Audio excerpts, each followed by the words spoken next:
بسم اللہ الرحمن الرحیم۔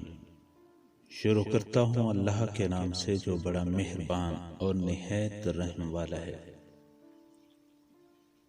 عورت کو رب نے عزت تحفے میں دی ہے اور مرد کو خود کمانی پڑتی ہے۔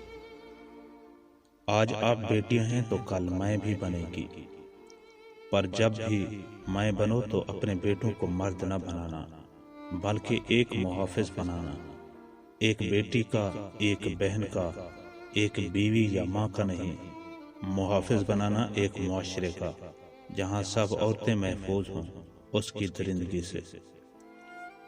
لڑکے نے ایک بزرگ سے پوچھا، بابا مرد کو کیسے پتہ چلے کہ اس کا کردار کیسا ہے، کیونکہ کوئی شخص خود کو غلط نہیں کہتا۔ بابا نے جواب دیا کہ بیٹا، جب تمہاری خواہش ہو کہ تمہاری بہن یا بیٹی کو تم جیسا مرد ملے تو سمجھ جاؤ کہ تم حق پر ہو، ورنہ خود کو سدھار لو۔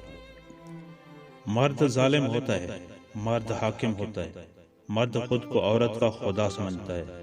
ایسے کتنے ہی جملے کتنی آسانی سے کہہ دیتے ہیں، مگر کبھی سوچا ہے کہ مرد کس قدر مشقت کرتا ہے اپنی عورت کا سائبان بننے کے لیے؟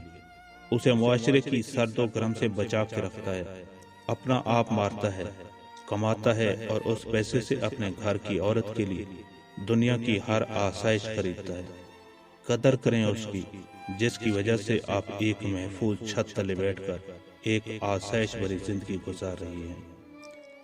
عورت مرد سے روٹھ جائے تو سمجھ جاؤ کہ وہ مرد سے پیار کرتی ہے، کیونکہ عورت روٹھتی ہی پیار مانگنے کے لیے ہے۔